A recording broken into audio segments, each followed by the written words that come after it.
I'd like to go ahead and call the meeting to order, the City Design Review Board meeting. Our minutes were emailed and mailed to all of us. Did everyone have a chance to to review those? Any amendments or any motions? Make a motion we approve it. Second. All in favor? Aye. Motion carries. Our first case for public hearing today is case DRB 2022-10. It's a request for a certificate of appropriateness to install signage on the building located at 151 West Evans Street, tax map number 90167-02-005, located in the H1 Historic Overlay District. Staff? Thank you, Mr. Chairman. Thank you, members of the board. The applicant is requesting a certificate of appropriateness to install signage that will identify the business on the corner of West Evans Street and North Darkin Street. The business is currently located at 151 West Evans Street, Synergy Partners. The vicinity map identifies the parcel is located between North Irby Street and North Darkin Street. The location map identifies the commercial property is located in the 100 block of West Evans Street. The current zoning map identifies the property zone Central Business District, which is intended for development of commercial buildings in the downtown area. The site illustration identifies the proposed signs on the corner of West Evans Street and the corner of North Darkin Street in the 100 block. The illustration displays the length and the width of measurements of both signs. The measurements for both sides are similar in terms of length and width. According to table 5-17.2.1b, the maximum number of signs a business can have in the Central Business District zoning designation is 2, as you can see in the yellow. The last tenant that used the bracket above Town Hall was Remax, that the design board committee permitted back in 2017. After Remax relocated, the sign was removed. According to the design guidelines, I'm not going to mention everything verbatim, but the historic and significant character of the property should be retained and preserved.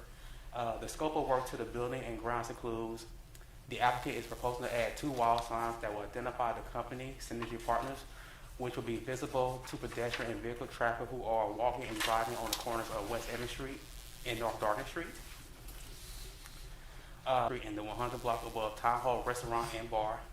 The 2 wall signs are in the Central Business District zoning designation complies with the City of Florence Unified Development Ordinance Table 5-17.2.1b, regulation of signs by type, characteristics, and zoning districts. When appropriate, the architectural color, material, and texture should be compatible with the styles and character of surrounding buildings and structures. The proposed 2 wall signs will consist of form plastic letters and will be internally lit. The color and logo of both signs will be blue and orange with a 2-sided edge symbol between the middle of the letter. That concludes staff's report.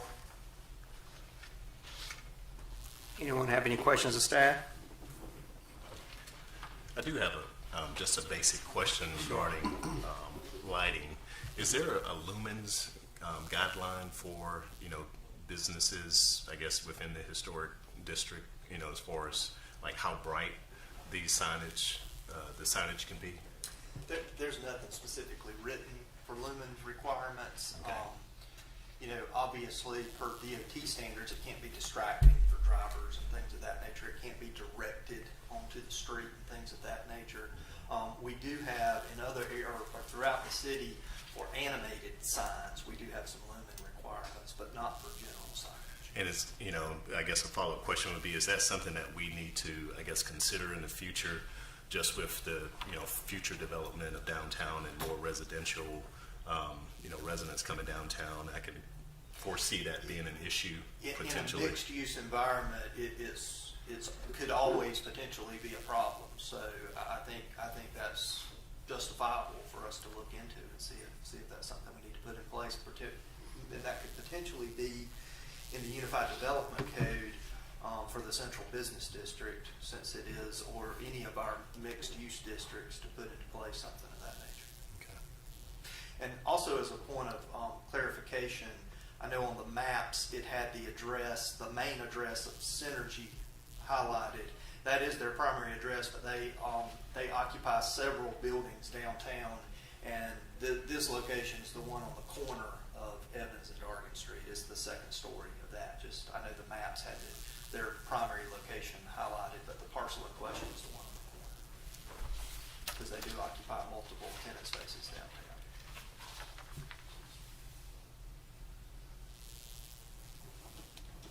Any other questions, staff? Anyone here to speak in this matter? Since there's not anybody to direct this question, I've got a question. If you go to the exterior elevation on the photograph of the building, can you put that up? I was just curious how they're going to fit that in that. It looks like a recessed panel. Yeah. And I was just wondering how that was going to get reconciled, because that looks like that arch is straddling the edge of that panel. The letters individually mounted, they have studs off the back, and you'll drill it in. A couple of studs will be up on the top of that recess, a couple will be in. There'll be, I can make the studs as long as they need to be or not. Okay. But it is going to straddle that. Yeah, it'll straddle just a little bit. Okay.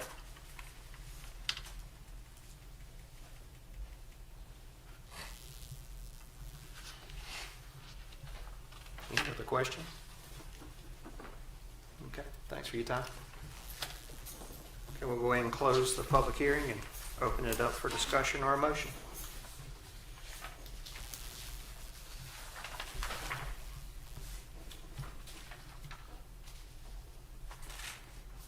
I move we approve it as presented.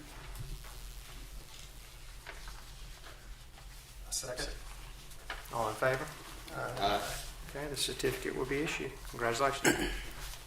Our second case today is case DRB 2022-11, request for a certificate of appropriateness to replace the awning and install fencing at 604 South Irby Street, tax map number 90088-08-010, located in the D1 Redevelopment Overlay District. And is God Irby Street Corridor Overlay District. Staff? Thank you, Mr. Chairman. The applicant is requesting a certificate of appropriateness to update the awning and install fencing at Anderson Plumbing, located at 604 South Irby Street. The vicinity map identifies the commercial property along the intersection of Cedar Street. The location map identifies the parcel in the 600 block of South Irby Street. The current zoning map identifies the parcel as commercial general, which is intended for service uses. This is a bird's eye photo submitted by the applicant. According to the photo of the measurements, the fence will be 112 feet in length and 80 feet in width, which includes a 20-foot rolling gate. Employees will have access to go in and out of the parking area. The color of the fence will be black, and the material of the fence the applicant is proposing is aluminum. This is a plan submitted by the applicant, which illustrates the applicant plans to include landscaping to the front and side of the fence. These are site photos of the property. As I stated in the beginning of the presentation, the applicant wants to replace the fabric red awnings with fabric navy blue awnings. This is a fabric sample that the applicant is proposing to install, which will replace the red fabric awnings. The applicant he's also proposing to take out the grass and put like a plant species.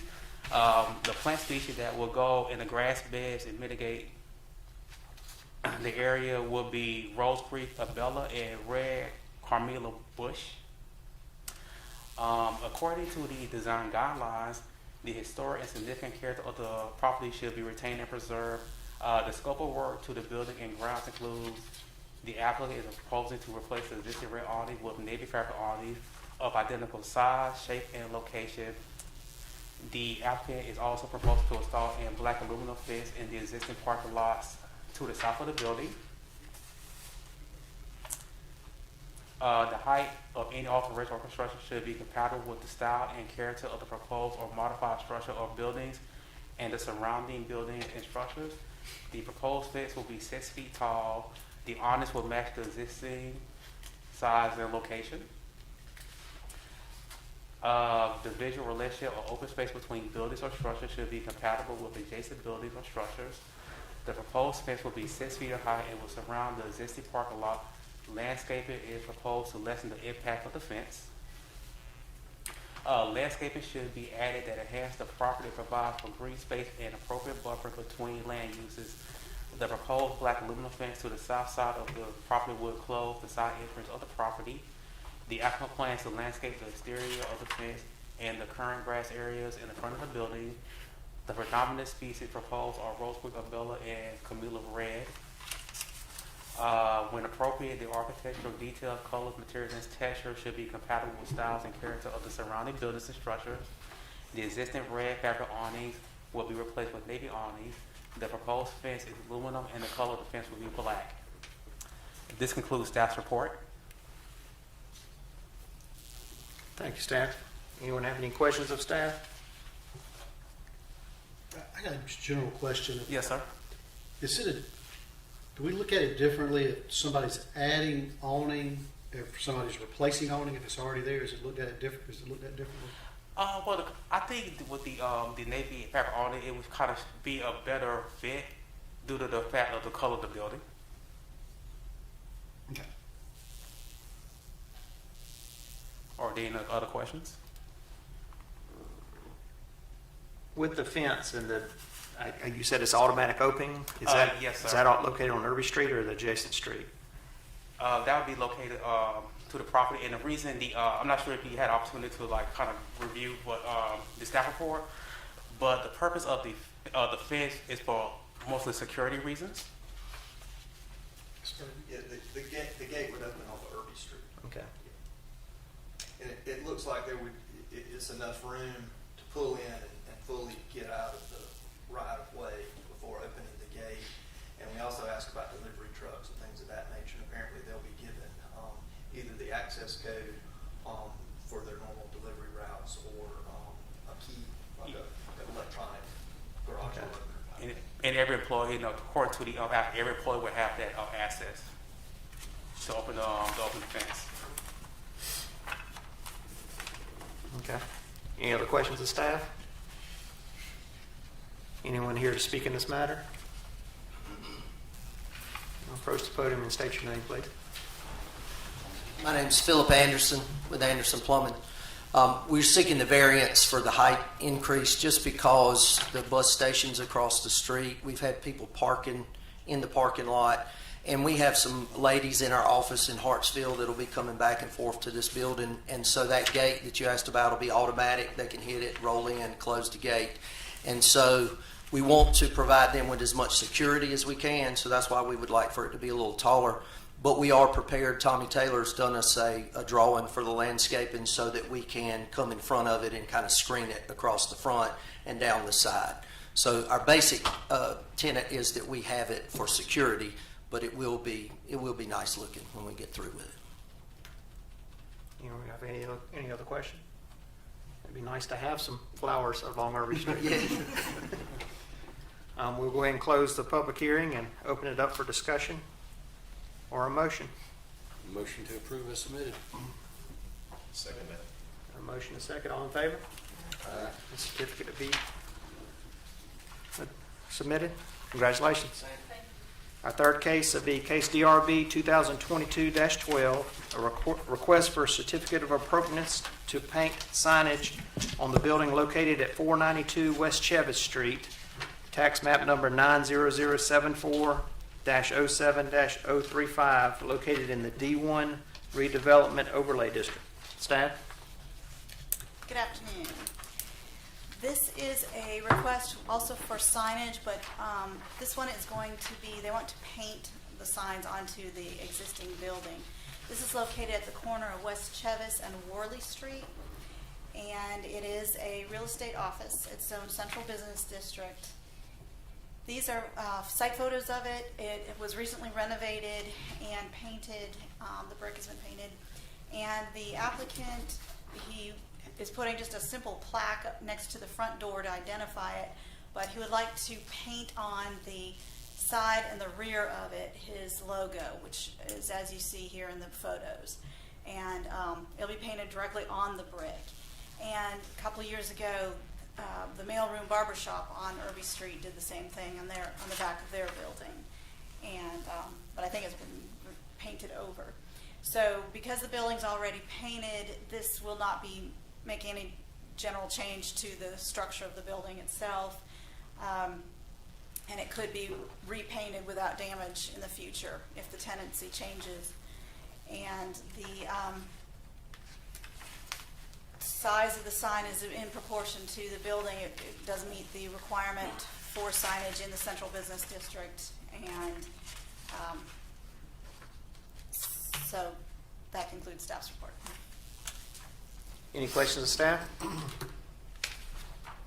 The white background on those graphics, I'm assuming that's the brick color. Yeah, it'll just blend into the brick. That was just the graphic for it. Anyone here to speak in the matter? I'm here. I'm not sure if I can add anything to it. It only hurt your case.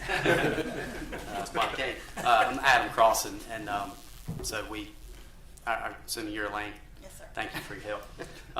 Yeah, we just wanted to, the plaque is up, and just wanted to add a different layer to the building. And the idea is that on the back side of the building, we get exposure to Palmetto Street and traffic coming up Worley, and then also coming down Chevis on that side. The way that the building is situated, there's really not room for a sign on the front of the building, and there's really not great space in the flower bed up front, which is why we chose to do a plaque. So just wanted to get a little more exposure and also be able to market to different angles. So, and we got an artist that used to live here. He's at the beach now, but he still comes up here periodically to do some work, and so I've had him out to look at it, and he just said, whenever we hopefully get the approval from you guys, that he'll come up and get started. So appreciate it. Okay, thank you, Adam. Any other questions? I will close the public hearing and open it up for discussion or a motion. Mr. Chairman, I'll make a motion to approve as submitted. Second that. All in favor?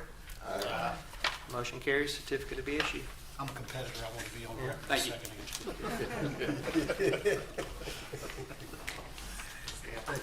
you. Yeah. Okay, our next case is case DRB 2022-14, a request for a certificate of appropriateness to construct a townhouse development located on the east northbound Baruti Street. 13 is the next one. Okay, I'm sorry. Our next case is case DRB 2022-13, a request for a certificate of appropriateness to renovate the building located at 309 North Dorgan Street, tax map number 90086-04-013, located in the D2 Downtown Overlay District. And I'm sorry in my rush to get through the cases. I can Staff? talk We're fast. just going to be every other one. Just approve it. The applicant is requesting the certificate of appropriateness. They want to renovate the Streeter building and build on an addition to it. And it is at the corner of Darlington Street and North Dargan Street, and it is part of the Hope Health campus. They purchased this building. And last year, you approved the demolition of the smaller building that was attached to this on the north side. And now they're going to renovate the remainder of it, which is the historic Streeter building at its own campus. This is what it looks like facing Dargan Street, the east side facade, and they are going to clean it up, remove the paint off of the bricks, and add a two-story addition on the right side, or the north side of the building, as you can see. This is the side elevation to the south facing on Darlington Street. They're going to open up all those windows again, put framework into them, remove a couple of the doors, and put in windows along there, as well as removing the paint off of the brick on that side, and add a little bit of landscaping. This is the north side, and this is the side that will be covered up by the addition, except with the exception of the rear portion of it will extend out. but as you can see, they'll put matching windows on the new portion of the building. And then this is the rear of the building. They'll preserve the back of it. Again, they'll open up the windows and remove the paint, and then add the addition on the left side of the rear here, adding in doors and windows, and adding the Hope Health signage to go along with it. This is the site plan and the materials that'll be used. They're going to add a parking area at the rear eventually that will connect into the existing parking with Hope Health, and leave the rest of it all as green space. And so the blue paint will be stripped to expose the original brick. They will be repointing the brick and making repairs as necessary once they find out exactly the condition of the brick underneath that paint. They will leave the carved marble inset at the top that calls it the Streeter building, identifies as the Streeter building in 1926, I think is what the date on it is. And the locations of the doors and windows will be preserved, and they will just be replaced with new windows. And the new addition will have a brick veneer to match the existing. The addition will be permanent, but doesn't destroy the integrity of the original building. New storefront doors will be added along with the windows, and those will be of a similar style to what's already in the downtown area. And they'll be the storefront style and anodized finish with horizontal crossbars added to replicate the look of the original single hung windows. And they will be enlarged to add storefront openings for the doors on the east and south elevations as well. The roofs will be flat in keeping with the styles of other buildings in the area, and the addition will match it with stories and scale.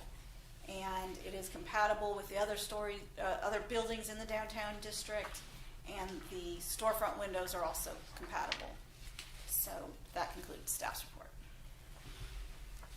Any questions, staff? I've got one.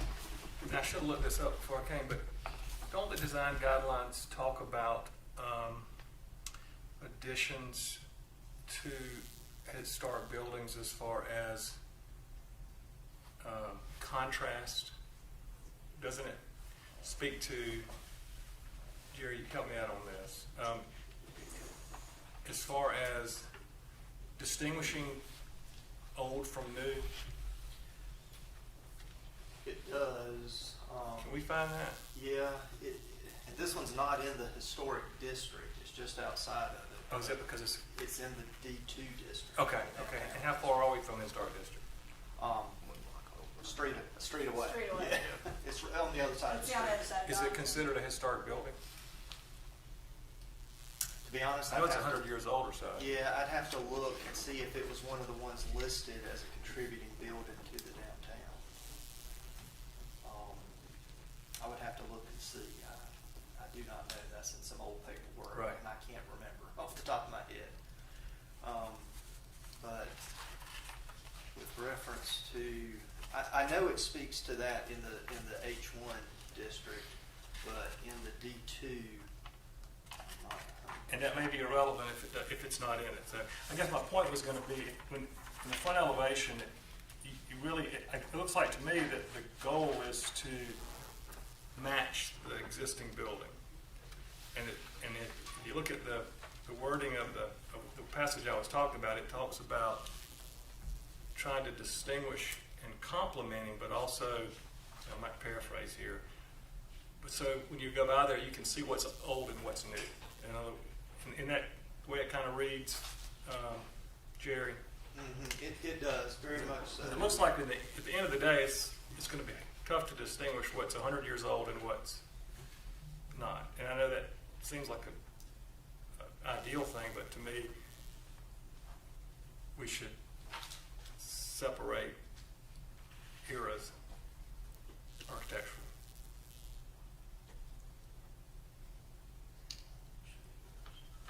I mean, I think it's a great project. I just think it's going to be so hard to take a 100-year-old brick, strip it, get it back to its original, and then put new brick beside it. That in itself may be enough of a distinction. It may, but I guess it's going to be we're going to be trying real hard for this to look all the same, and it's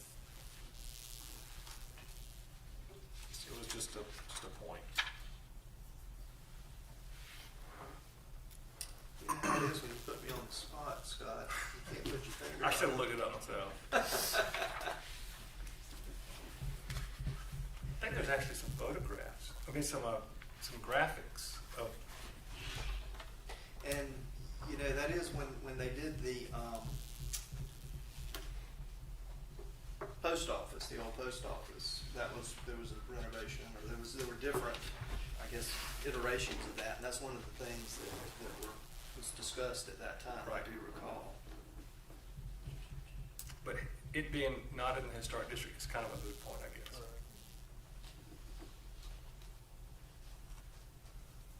And along those lines, in this case, I mean, who felt that's their block?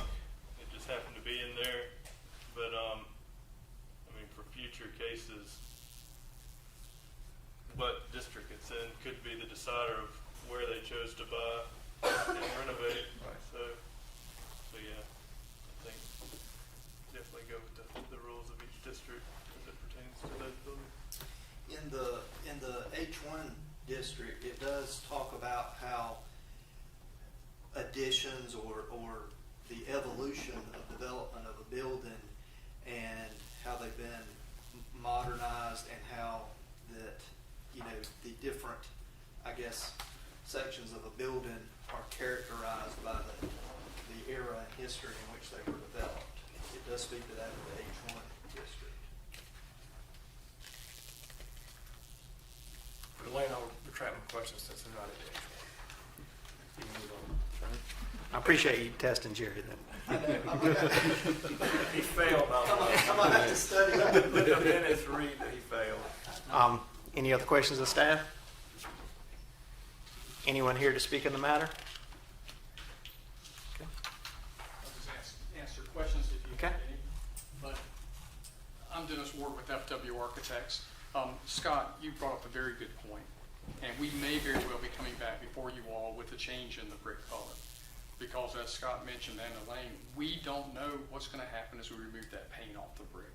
You and I have even talked about that in various ways, but there's really no detailing on the existing street or building. And it is so plain that we're hoping that by trying to match it, that it will enhance it more than just having it stand on. So there's no brick detailing, there's really not much No of big anything features. there. Yeah.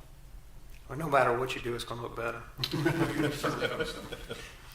Are y'all planning on chemically stripping or physically stripping? I think they're going to do a test patch of physically, but as we mentioned, we may have to just use a straw and blow sand on it. I'm afraid it's going to blow all the mortar out between the brick there, but we just don't know yet. And there are loose brick currently on the back of the building, which is not painted. So it's just going to be kind of a trial and error for this. Thank goodness it's not too large. And I guess the fallback plan might be to go back to paint a different color. That may have to be the fallback. Yeah, and then we'll have to come back before you all again. We understand that. Any other questions? Go ahead and close the public hearing. Open it up for a discussion or a motion. I have one point to add, if I may. Okay. The floor is Jerry's. Under general guidelines, and this is again in the H1 district, it does, and I'm going to read 2 points here in the general guidelines. It says all additions and renovations to existing structures should complement the original or historical elements in terms of material, size, shape, and color. And the next point is new construction should be appropriate to the period and style of character of the district as a whole. So that's in the H1 district. That would be the most restrictive district. So it doesn't say that it has to be that distinct. That distinct. But we've often made that reference, just like you're talking about, Scott, when we're talking to folks, you know, adding to a building. And you're an architect, you can address it way better than I can, but I always use the example of the Louvre when they did the pyramid, because, you know, it was an addition to the building. It's very different from what was originally there, but it works, and it makes it of the period it was developed and shows the evolution of a building. I agree. Okay. So make a motion. I make a motion to approve as submitted. Second. All in favor? The certificate will be issued. Congratulations. Sure hope Health will be honored that they were prepared to salute.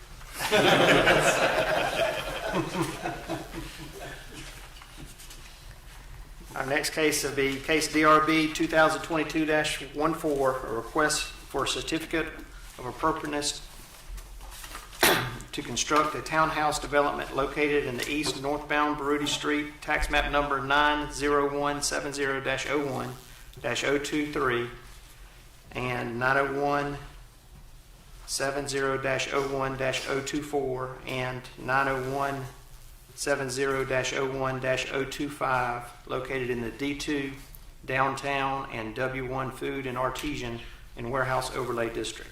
Staff? Thank you, Mr. Chairman. The applicant has requested a certificate of appropriateness to construct a townhome development on East Baruti Street. The vicinity map identifies the parcel is on Baruti Street, which is next to Caboose Alley to the west, and to the east, East Lucas Street. The location map identifies the proposed townhome mixed-use development parcels are between 164 East Baruti Street and 198 East Baruti Street. The current zoning map identifies the parcels are part of the central business district. The central business district zoning designation is intended for development of residential, commercial, and mixed-use buildings in the downtown area. These are the townhouse standards. I'm just going to point out just to a few of them. They conform to the lot and building standards set out in Table 2-4.1.3 lots and building standards by housing types. The development shall have a minimum site area of 1/2 acre. Not more than 8 or fewer than 2 townhomes may be joined together with the same or staggered front yard setback. If a development is proposed with staggered front setbacks, the unit that is established closest to the front property line must meet the minimum required front yard setbacks for the district. This is Table 2-4.1.3, standards by housing types. Pretty much the proposed townhome development meets the requirements for townhomes regarding the lot dimension, the setbacks, and the maximum building height and cover. These are elevations of the proposed mixed-use project. According to the elevation, each building roof is flat, and each building will have a total of 6 townhome units. Like there are 3 buildings. Building A will be mixed-use commercial on the first floor, residential on the second and third floor. Building B will have 6 regular townhome units, and Building C will have 1 accessible unit and 5 regular units. And this is pretty much the layout plan. As you see from the layout plan, this is what it would look like from a bird's eye view. And these are site photos of the property. This is pretty much a panoramic view of the pictures. You know, to the right side from the street view, and the left side of the property. According to the design guidelines, the historic and significant character of the property should be retained and preserved. The scope of work to the buildings and grounds includes, well, this is pretty much new construction on vacant land, so this requirement does not apply. The height of any alteration or construction should be compatible with the style and character of the proposed or modified structure or building and with the surrounding buildings and structures. Other buildings along North Darkin Street are similar scale, as well as the BTC Center located within the same block. The proposed buildings would be taller than the directly adjacent buildings. New addition and adjacent or related new construction should be undertaken in such a manner that if removed in the future, the essential form and integrity of the original property and its environment would be unimpaired. This is new construction on vacant land. No pre-existing structures are involved. The visual relationship of open space between buildings or structures should be compatible with adjacent buildings or structure.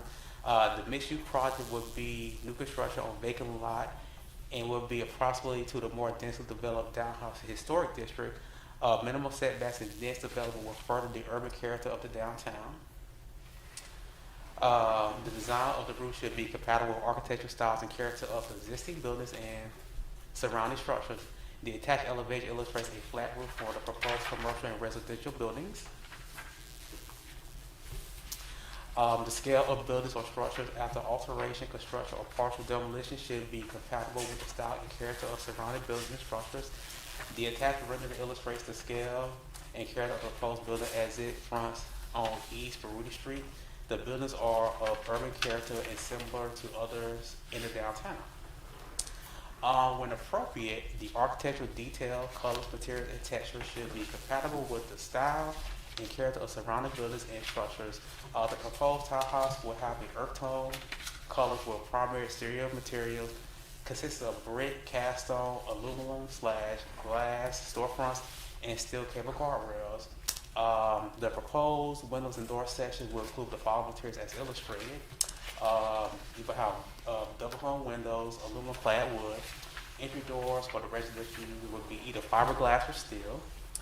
The deck and terrace doors for the residential unit will be either fiberglass or steel.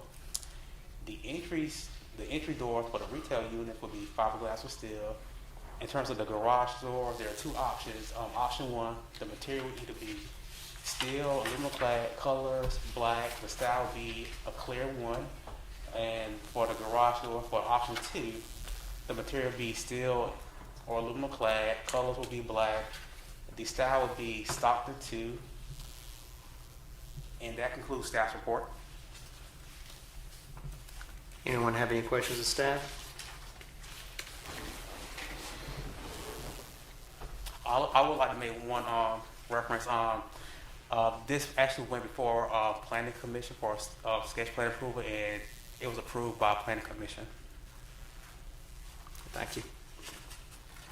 Anyone here to speak on the matter?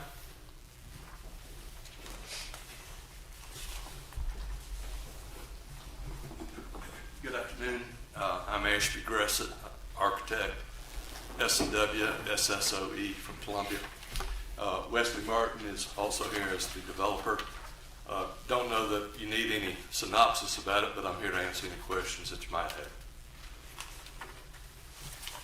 I just have a basic question, and it may be actually already illustrated, but do all of the buildings have balconies with or just a couple of them? Actually, it would just be the ones on Baruti Street, as it's a 3-story building you see on your site plan. So getting the residential units 1 story up, we opted to, on the street side, use the balcony as an applied, almost decorative element, but to give a little bit of an outdoor space. And then the way we've got it planned now, on the side away from the street, on the inward side, we're using part of the garage as a sort of an elevated patio, if you would. On the back units, buildings B and C, it's really more of a typical apartment, 2-story apartment type living, where you would have access to the ground level on the living room side, if you would, on the back side, away from the parking. So if that answers your question, only the 3-story building on the street side actually has a balcony. I think it'll be a mix of 3-bedroom, 2-bath, and Mostly on the initial layout, what we've got right now, what we've been talking about so far, the layout is based on a 2-bedroom, 2.5-bath residential unit.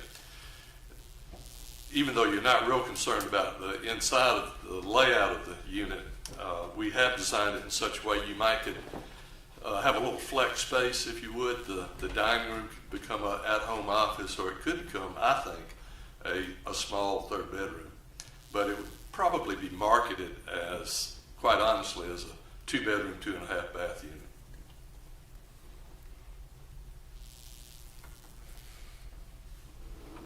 Any other questions? I wanted to ask the developer if this is going to be gated. No, sir. We should just check it on that. I wish I could keep you out, but I can't. It's a running table thing. And I do have one other, it's probably more of a comment than a true question per se. And being a downtown resident myself, and Scott can relate to this also, but sound is a issue for like all of us, noise I should say, is an issue for all of us. And and so I think and this is literally, it's both a money thing and, other things to consider. But one of the comments or suggestions that I would offer for anyone who's developing residential, duplexes or whatever, townhomes in the downtown setting is to consider, soundproofing windows as much as possible. Just because in this, again, I know that, it becomes a financial thing and cost thing, but future residents will definitely, they will complain of noise on multiple different levels. With you guys being right there at the train track, you will hear that train. Not you per se, but the residents will hear that train constantly. So just something to consider.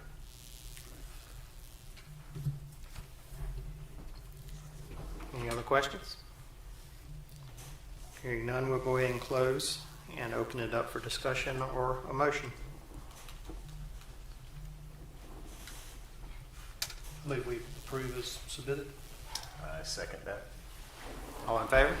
Aye. All right, certificate is approved. Congratulations, guys.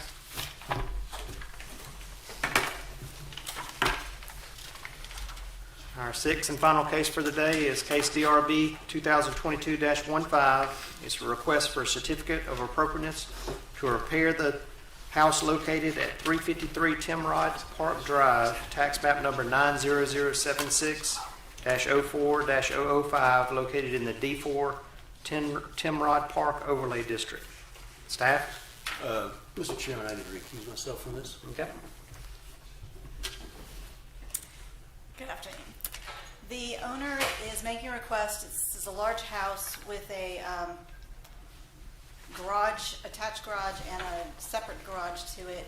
It is located directly across from Timrod Park on the corner of McQueen Street and Timrod Park Drive, and also has frontage on Parkview Circle. So it's quite a large parcel.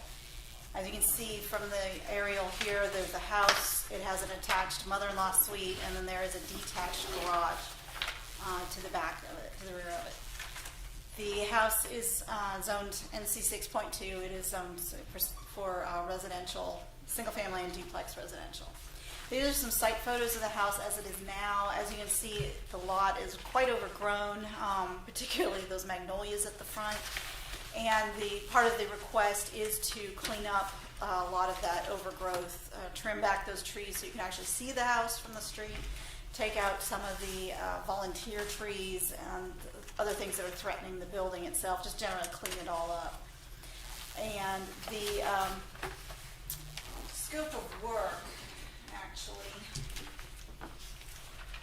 there was a fire at the house, and they were originally going to just do a little bit of cleanup and repair work, but decided to go ahead and get permission to do pretty extensive repairs on the house. There's a number of these aluminum awnings.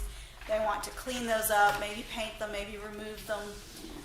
They are looking at the windows, replacing all the windows. They would not be able to replace them with original windows. They want to use new vinyl, energy efficient windows, but they would have the grids within them so that they would have the look of the originals. They are considering removing one or two of those doors and putting in windows instead. They want to replace the doors as well, and in your packets you've got some samples, pictures of examples of what they might replace them with. They would be things that are very similar to what's there currently. They want to remove and replace the doors on the detached garage, which, as you can see, are in pretty poor shapes. They would replace those with standard garage doors. They want to replace the lighting fixtures with something that looks similar, but again, would be not exactly the same. And then there's some of the landscaping, again, that they want to remove, those spindly little trees that are growing up right next to the building. And just trim everything back, neaten it all up, freshen up the gutters and the paint, and just generally freshen up the whole building. So they would not be using historic windows, doors, and lighting fixtures per se, but they would try to use ones that look like what's there now or that would be appropriate to the 1935 house. So that concludes staff's report. Any questions of staff? I may have missed it. Two things. Did you mention the windows, the material on the windows? I believe they're going to use the vinyl windows. Is that an approved material? You can, the can board is approve? allowed to approve Okay. those, yes. And And you then have in the past. Do the design guidelines speak to awnings in residential in this? Not in residential.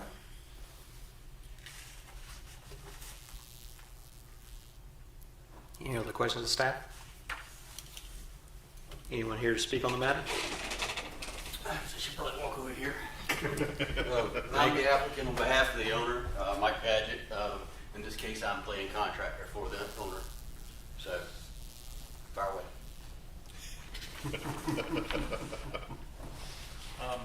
I'm very familiar with this house, having kind of grown up here and played a lot of tennis. And this is kind of a special house. I mean, it sort of oversees the park and it oversees almost the whole neighborhood. It's kind of one of the.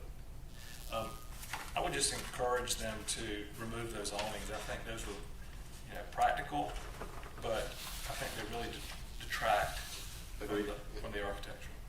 I mean, we were planning on, if we can clean them up, maybe. If not, take them off. So, again, they're not original to the house. Right. I was over here before I came here. And the biggest problem I've got is keeping the bums out of the house. I mean, kicking in the doors and crashing and using the shower at night. That carriage house or garage is a really cool scale little building. Yeah, too. it is. And again, trying to replace the doors on that because they keep kicking in.